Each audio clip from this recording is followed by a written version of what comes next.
Bardella, Democratic strategist Bill McKinley, former Trump White House cabinet secretary and principal at the Vogel Group. First tonight, the ongoing House Republican investigation, the business dealings of Hunter Biden. NewsNation chief Washington correspondent Blake Berman with more on today's deposition of Devin Archer. All right, Blake, we've been looking for this connection that Republicans promise they have between Hunter and Joe Biden.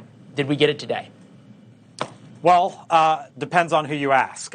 There's two sides clearly to this one, Leland. Members of the House Oversight Committee interviewed Devin Archer for 4 hours earlier today. This took place behind closed doors, by the way. He, as you just mentioned, is the former business partner, former best friend of Hunter Biden. Now, Republicans called him in trying to connect Joe Biden to Hunter Biden's foreign business dealings. According to a Democratic member on the committee, Archer testified that Hunter Biden would put his father, then the vice president, on speakerphone with potential business partners. But he says there was nothing nefarious about that. Listen here. When one of them called the other, that Hunter Biden would ask his father to say hello to whomever he was at dinner. He said there were some times when it was friends and sometimes when it was potential business partners or business partners. But the witness was unequivocal and stated very clearly that they never discussed any business on that phone conversations. Okay, so that's what you will hear from Democrats. Here's the top Republican on the committee. James Comer released the following, saying, quote, Devin Archer's testimony today confirms Joe Biden lied to the American people when he said he had no knowledge about his son's business dealings and was not involved. Joe Biden was the brand that his son sold around the world to enrich the Biden family. So there's Democrats, there's Republicans. What about Archer? Well, his attorney released this statement to NewsNation in part saying the following, quote, we are aware that all sides are claiming victory following Mr. Archer's voluntary interview today, but all Devin Archer did was exactly what he said he would, show up and answer the questions put to him honestly and completely. By the way, Leland, separately here, 3 different Republican-led committees today also sent a letter to the Attorney General Merrick Garland asking him to respond to Hunter Biden's plea deal that you remember a federal judge shot down last week involving his tax and gun possession charges at the heart of that one.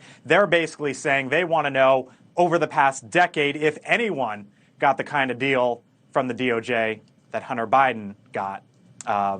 Or at least got, but then was reversed. Got and then didn't take and reversed, and the mess melted down. Yeah. All right. Blake, thank you very much. With that, we bring in the panel. First, Chris, start with you. Reasonable people, it seems like, can now agree that when President Biden said, I never talked to my son about any of his business dealings, he was not being fully candid.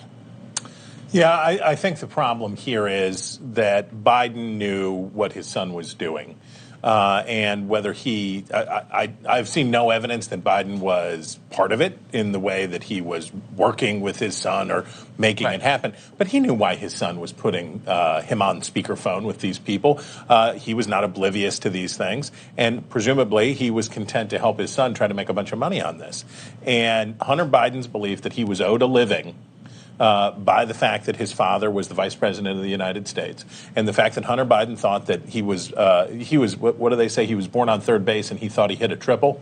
That Hunter Biden continues to be this massive problem for his dad, and his dad continues to have obvious problems in bringing his son into line and dealing with his son in a way that is in everybody's best interests. And the Republicans are going to keep doing this for as long as they can.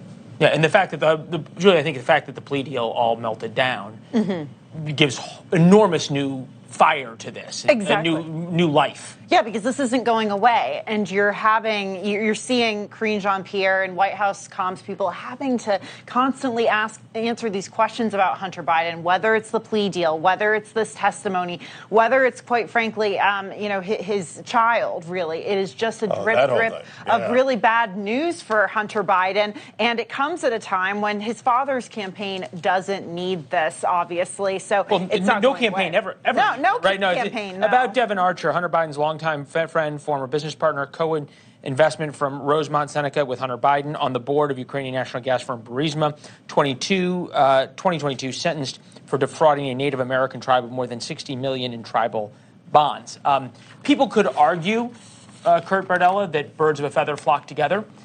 To quote the old saying, I guess the question is this. During the 2020 campaign, a lot of the argument by Democrats was Donald Trump is effectively corrupt and he has all these unpleasantries and unsavory business practices.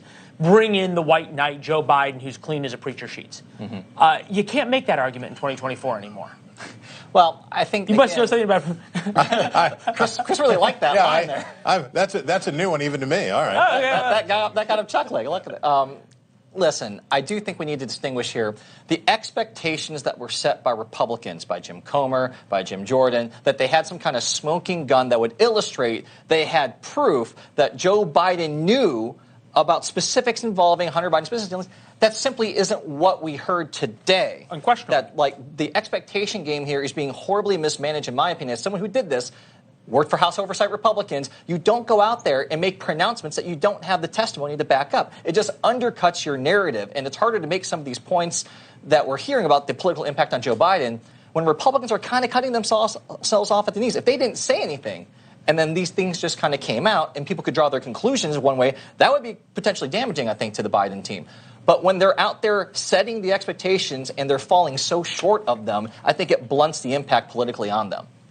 I think I'm going to take a different tact on this. I mean, we look at what the White House is doing. They suddenly changed tact. It wasn't that Hunter Biden, wasn't aware. It's all of a sudden he's not in business with. So the White House is understanding that some of the walls that they've established are starting to crumble, that the House Republicans are getting direct testimony about people who were in the room with personal knowledge. Joe Biden is showing up on the phone calls, laying hands on whatever enterprise they're doing, even if he doesn't specifically talk about business. Once again, Representative Goldman is acting as defense attorney, trying to paint the best theory of the case here for them. But what he's doing is also confirming what the Republicans are saying, which is that the vice president was involved in phone calls with Hunter Biden and his business associates, and some of these potential clients from Ukraine, China, and some of the others. We have 20 that were identified today. We need to see who those were. Right, and there's also some questions about a specific Russian oligarch who wasn't sanctioned in the conversations there. But still, Kurt seems to have a pretty good point here, though, that Republicans keep saying we have the goods, we have the receipts, and they always fall just a little bit short. Well, I think it's actually the White House as well that keeps saying he wasn't involved. Mm-hmm. Now he's not in business. And so I think the White House walls are crumbling as well as, the House Republicans need to manage the expectations. I don't disagree with that. But you can't forget how the White House is now suddenly changing on all this because the evidence is coming out that what they said before was If the biggest evidence they have is ultimately that Joe Biden did the equivalent of a cameo and said hello and talked about the weather, that's not going to hold up. I'm getting walls are closing in vibes from Trump's term, right? Remember, it's coming. It's any moment. This is the one. This is the one. This is the one. Speaking, but I want to, if you'll let me, make, I think Julia alluded to something that I think really sums up this moment for Joe Biden and for the administration. On Friday, Joe Biden put out a statement to People magazine acknowledging that he has a seventh grandchild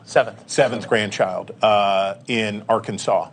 And the story of this child who Hunter Biden fathered with a woman in Arkansas is subject of this intense paternity contest and all of these things, I think sums up the problem that Joe Biden has dealing with his son and all of these things. It took Maureen Dowd writing a searing, blistering column shaming Joe Biden for the way that he treated this little girl and the way that he talked about his grandchildren, for them finally in a Friday night news dump to say, okay, yeah. Friday during the summer at 5 p.m. before People a 10-day vacation. People magazine. Woof. We've heard woof before, but it always has the same effect when you drop it.